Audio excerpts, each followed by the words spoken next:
आज हम लोग जो दो चक्र बचे हैं उसके बारे में बातचीत करेंगे। आज्ञा चक्र और सहस्त्रार्थ चक्र। और अभी तक जो हम लोग बातचीत कर रहे हैं, चक्र को हमारे जितने भी क्रियाकलाप हैं, जितने भी हमारे एनर्जी का परिक्षेत्र है, उसका केंद्र माना गया है। हमारे शरीर में जो भी एनर्जी, जीवन शक्ति की ऊर्जा को ग्रहण करना है, हमारा जीवन चलना है, हमें आत्मसात करना है, उन सब चीजों का जो अभिव्यक्ति का केंद्र है, वह उन सब के सबका जो मुख्य बिंदु है, वह हमारे शरीर में 7 चक्रास हैं। और चक्र का जो शाब्दिक अनुवाद हम कहें तो चक्र मतलब होता है चक्का, कुंडल। और और यह चक्र हमेशा, मैंने पूरे इसमें बताया कि यह जो चक्र है वह हमेशा बहुत ही क्रियाशील होता है। वो रुका हुआ चक्र नहीं है, वो हमेशा स्पिन करता हुआ, घूमता हुआ चक्र है। और घूमता हुआ जो ये जैविक चक्र है, ये जो जैविक जैविक ऊर्जा हमें हमारे क्रियाकलाप के द्वारा मिलती है, वो हमारे बहुत ही प्रमुख जो गैंग्लिय होती है, बहुत सारी जो ग्रंथिस होती है, उससे निकलकर मेरुदंड के शाखाओं में बढ़ जाती है।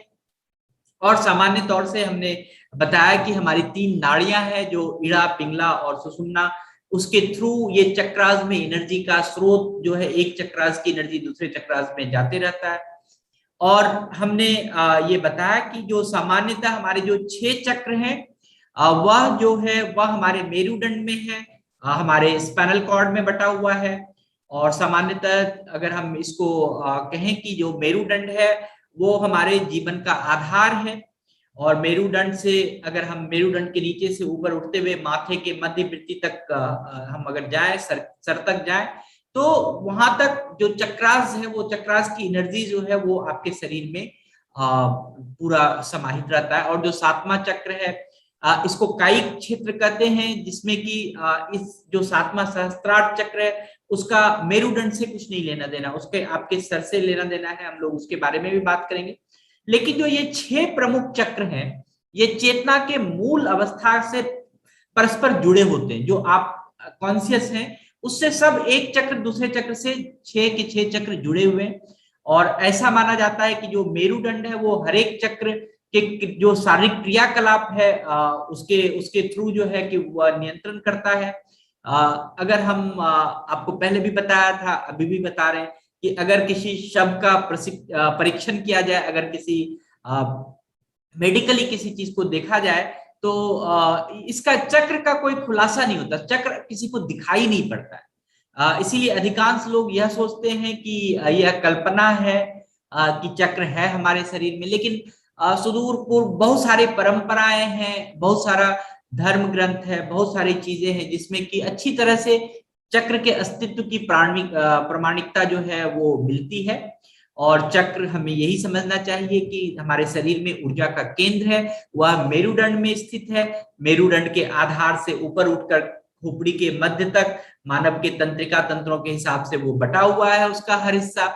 और ये जो चक्र है, इसमें मानव देह में प्राण या हम कायिक या जैविक ऊर्जा का जो केंद्र है उसको माना गया। जैसे हम सांस लेते हैं, सांस जो हमारी प्राण ऊर्जा है उसका केंद्र माना गया, उससे जो हमें ऊर्जा मिलती है उसको हम देख सकते हैं। तो आपके जो सूक्ष्म देह है जिसमें कि ऊर्जा समाहित होता है, वही ऊर्जा का तंत्र है, वही ऊर्जा का सार है।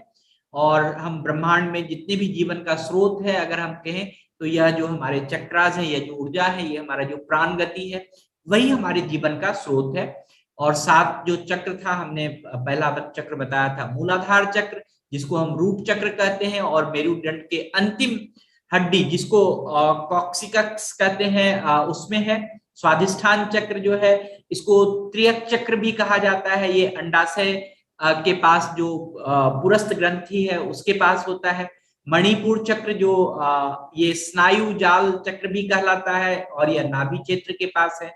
अनाहत चक्र जिसको हम हृदय चक्र भी कहते हैं, और यह आपके हृदय में है। विशुद्ध चक्र जो कंठ चक्र है, इसको आप कंठ और गर्दन के क्षेत्र में यह चक्र है। और आज्ञा चक्र का मतलब है ललाट। जो त्रिनेत्र है, उसको हम आज्ञा चक्र कहते हैं, जिसको हम तीसरा नेत्र कहते हैं, या फिर हम इसको कभी कभी ये कहते हैं कि इसको चीटीदार ग्रंथि भी कहा जाता है। क्योंकि यहाँ पर बहुत सारी ग्रंथियां हैं और बहुत सारे ग्रंथियों का यहाँ पर मिलन है।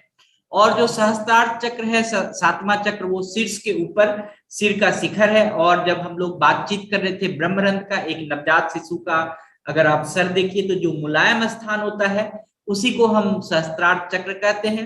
तो जो भी ये चक्र है इसको हम आज आज इसमें बहुत सारे चक्रों के बारे में बातचीत की है। आज आज्ञा चक्र और सहस्त्रार चक्र के बारे में मैं आपको बताना चाहूंगा।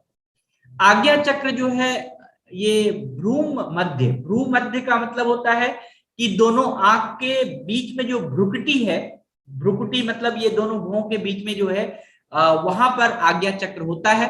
सामान्य तौर पर जिस व्यक्ति की ऊर्जा जहां ज्यादा सक्रिय होती है उसका बौद्धिक रूप से उतना, जितना आपकी जैविक ऊर्जा सक्रिय होगी उतना आप बौद्धिक रूप से संपन्न होंगे।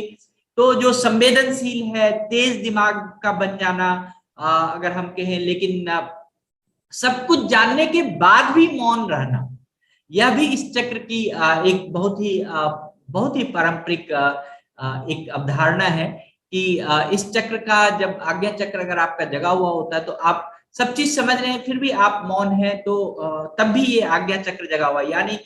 यानी आप जब बहुत ही क्रियाशील, बहुत ही चेतनावान, बहुत ही बुद्धिशील है तब भी यह चक्र जगा हुआ है, और शांत स्वभाव में है तब भी यह चक्र जगा हुआ है। इसीलिए इस चक्र को जो है कि हम बौद्धिक सिद्धि मतलब कि हम जितने भी ज्ञान, जितना भी हमारा नॉलेज है उसको सिद्ध करना, जो भी चीज आप जानते हैं उसको सिद्ध करना, उसमें आपकी महारत हासिल होना। और इस चक्र का जो मेन काम है बौद्धिक सिद्धि, वो यहाँ से होता है। मैंने आपको हर चक्र के आवाज के बारे में बताया था, उसका साउंड होता है, और हमने हर चक्र के साउंड के बारे में बताया था। लेकिन इस चक्र का जो साउंड है ओम का जो ऊ है और उसमें अंग स्वर उंग, तो उंग चक्र, उंग जो शब्द है, उंग जो ध्वनि है इस चक्र से निकलती है। और इसको हम कैसे एक्टिवेट कर सकते हैं, कैसे हम इसको और अच्छा से जागृत कर सकते हैं, तो अगर आप जब भी ध्यान करते हैं, अगर आपका भ्रुकुटी के मध्य में ध्यान लगाते हैं, साक्षी भाव से रहने के लिए, अगर आप साक्षी भाव से हैं, सम भाव से हैं, आपको जो मैं कहता हूं ध्यान में जब आपकी शून्यता की तरफ है, तो यह जो चक्र है यह चक्र एक्टिवेट होता है।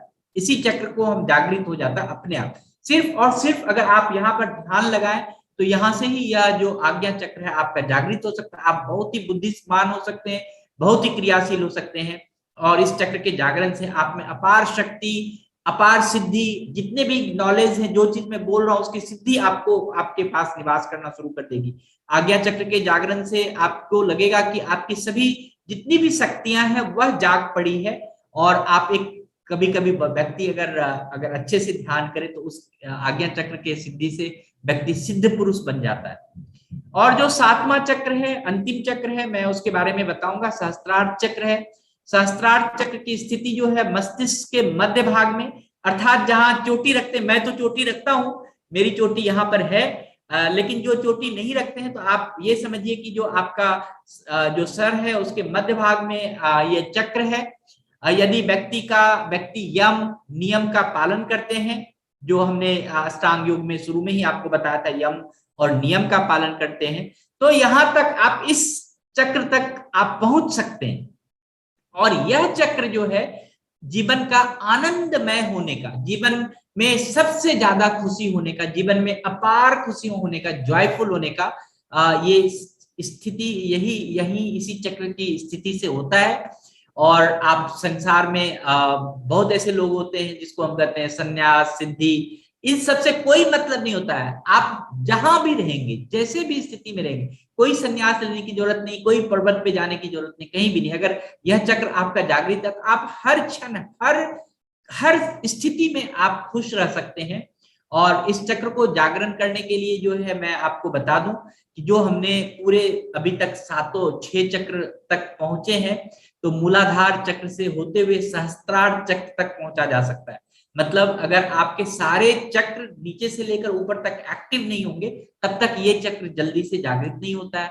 तो इसीलिए आपको जब भी हमने हर चक्र के बारे में बताया कि कैसे हम किस चक्र को सिद्ध कर सकते हैं, कैसे उसमें एनर्जी भर सकते हैं, तो उसको हम ध्यान में रखें और हर चक्र को बराबर बैलेंस करते करते हम सहस्त्रार्थ चक्र पहुंच सकते हैं। और जो व्यक्ति का जो परमहंस का पद होता है उसको पाना, परमहंस का पद मतलब परम आनंद, परम शक्ति का जो पद है वो आपको मिल सकता है।